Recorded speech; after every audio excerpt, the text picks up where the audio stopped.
E aí, pessoal, tudo bem? Na paz de Cristo? É muito bom mais uma vez estar aqui com vocês, compartilhar o conhecimento. E eu falo uma coisa pra vocês. Se eu tenho que estudar pra mim, só pra eu estudar, pra minha pessoa, tem que estudar, eu acho sem graça. Só que quando eu tenho que estudar uma matéria, preparar uma aula para outra pessoa, para explicar, eu acho mais interessante, dá ânimo, dá vontade, né? Eu senti vontade de falar isso para vocês, tá? E a pedido de um internauta, ele não gostou, não é que ele não gostou, né? Ele quer que coloque a câmera assim, né? Eu acho que é melhor também, tá? Bom, pessoal, nesta aula, eu vou intercalar. Tem hora que eu vou colocar assim, depois eu coloco assim, para variar um pouco, tá? Bom, mas nesta aula, história geral, né? Vamos começar a história geral, do começo ao fim, e vamos começar a falar sobre pré-história. E a área de humanas, de humanidades, de uma certa forma, pessoal, ela costuma intercalar com outras disciplinas. Por isso que é bacana o professor que leciona todas as matérias, porque ele pode intercalar, né, com link, fazer um link com as outras matérias. E em história geral, a gente pode fazer link com várias matérias, mas principalmente artes, né, que vocês vão ver lá nas cavernas, as pinturas rupestres, pode fazer esse link interessante, tá? Bom, nesta aula a gente vai falar sobre a pré-história. Pessoal, a pré-história, quando a gente estuda história, a periodização do tempo, a gente tem que falar quando que começa e quando que termina, né? A pré-história, ela surge por volta, você não vai encontrar no livro a data exata, mas aproximadamente 6 milhões de anos, entre 6 e 3 milhões de anos antes de Cristo, tá? Com o surgimento dos primeiros hominídeos. Então é o tempo primitivo mesmo, tempo das cavernas, lá quando começa a surgir os primeiros hominídeos, até o surgimento da escrita, tá? Que vai acontecer por volta de aproximadamente 4.000 anos antes de Cristo. Vale lembrar que a data é distoante, tem livros que falam 3,5, sei lá, né? Mas adotando aí 4.000 anos antes de Cristo. Então, o surgimento dos primeiros hominídeos até o surgimento da escrita. Tudo bem, pessoal? Quando a gente estuda história de uma certa forma, né, a gente estuda através dos... a gente analisa, como pode falar, ossos humanos, restos petrificados de animais, de vegetais, tudo bem? Como fala, desenhos, você analisa os desenhos, você pode estudar aquela história, instrumentos que você pode perceber. O historiador, ele analisa tudo isso daí, né? E utensílios que foram utilizados. Pessoal, tudo tem uma evolução. Na biologia vocês vão estudar a evolução lá, né? Lamarck, Darwin, aquela coisa toda. Mas quando a gente fala da evolução dos hominídeos, o primeiro a surgir é o tal do Australopithecus. E aí você decodifica a partir da própria palavra. O que significa Australopithecus? Você divide a palavra no meio, austral. Austral é sul, então é o macaco do sul. É claro que não é um macaco, mas é um hominídeo tão primitivo que ele é chamado de macaco do sul, lá no continente africano, que surgiu por volta de 6 e 3 milhões de anos antes de Cristo, tá? E ele tinha um volume encefálico, isso aí que é só uma informação adicional para você, não precisa decorar. Mas o Australopithecus, ele tinha 500 centímetros cúbicos, né, de volume encefálico. Aí lá por volta de, seguindo a sequência, lá por volta de 2 milhões de anos antes de Cristo, surgiu o Homo habilis.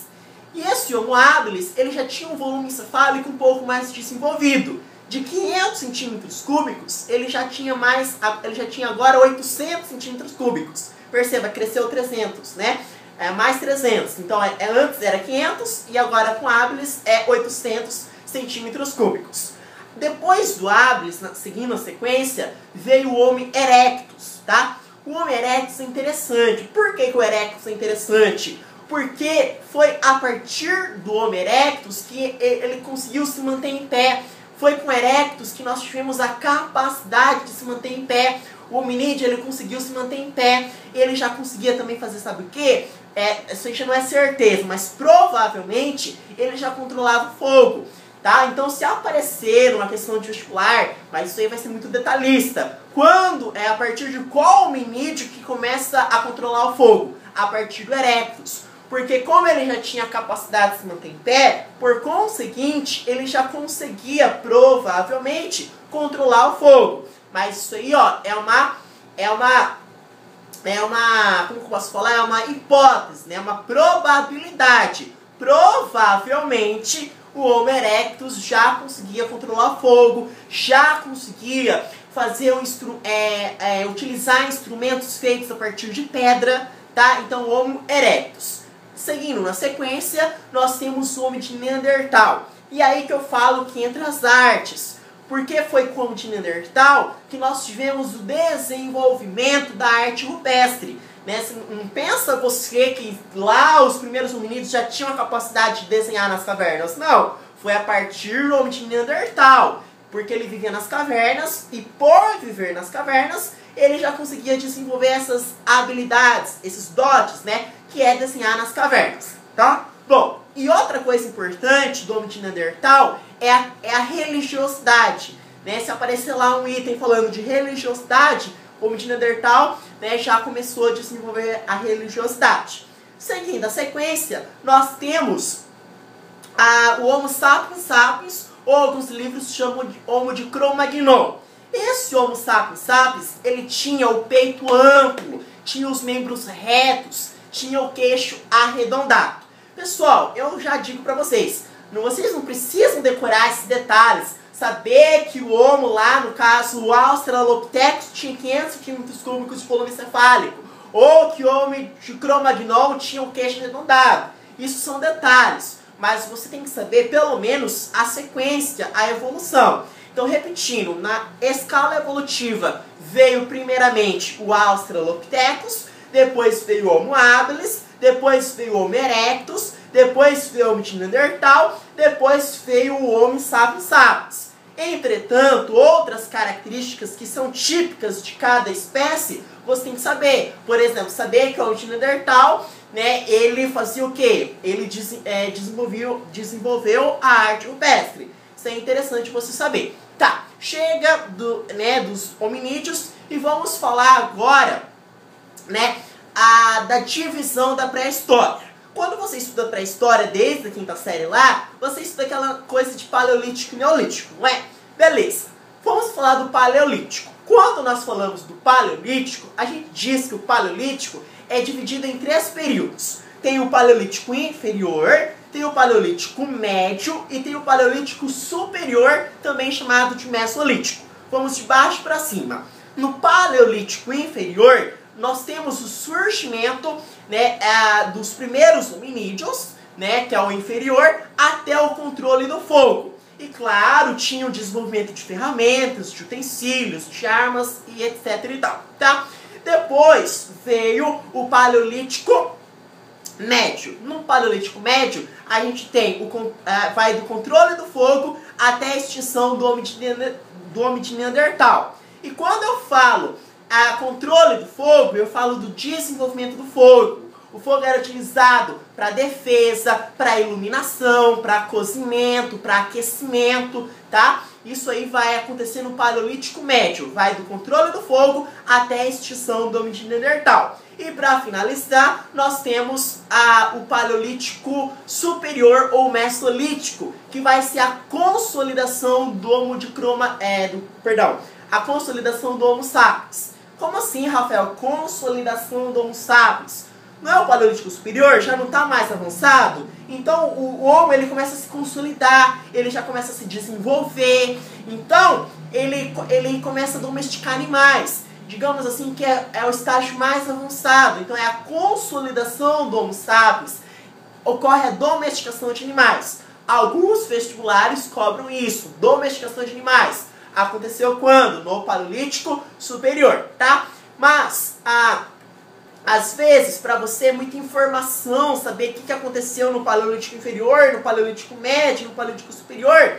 Então, se você esquecer tantas informações, porque isso é natural que você esqueça, é devido ao acúmulo de informações, você pode decorar um binômio. O que é binômio? É 2 palavras. Você fala que o paleolítico teve duas coisas importantes que você tem que saber. Se você não quiser decorar essas coisas que eu falei, você decora duas coisas pelo menos, que eu acho que não é muito, né? Decora que você teve uma economia coletora, tá? Economia coletora, e lembra de nomadismo.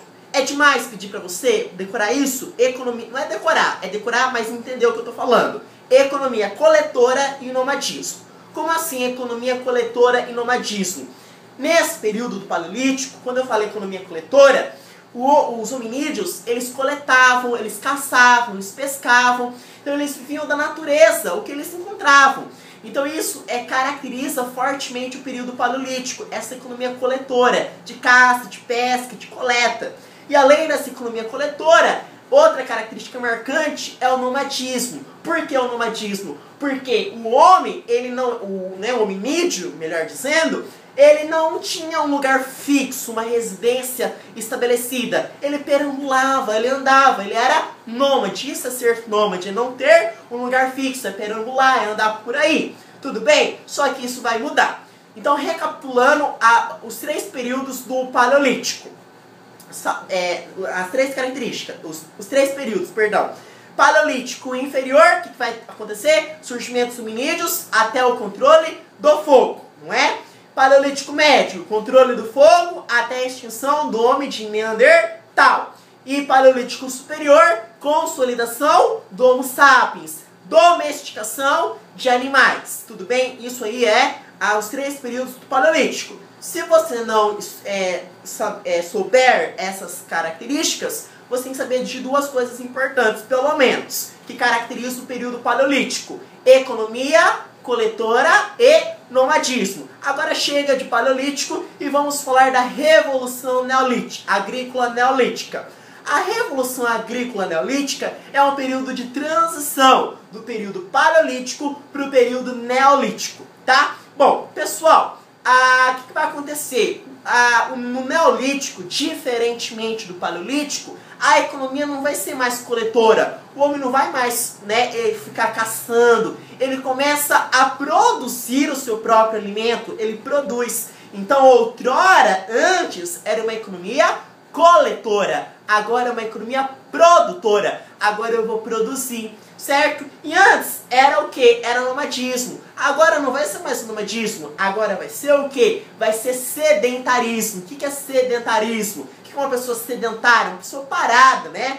Que está fixa, né? Então, sedentarismo. Então, antes era economia coletora, agora é economia produtora. Antes era nomadismo, agora é sedentarismo. Agora o hominídeo ele vai se fixar nas proximidades, evidentemente, das regiões dos rios Tigre, Eufrates, Nilo, na região do crescente fértil. Tudo bem, pessoal? Tá.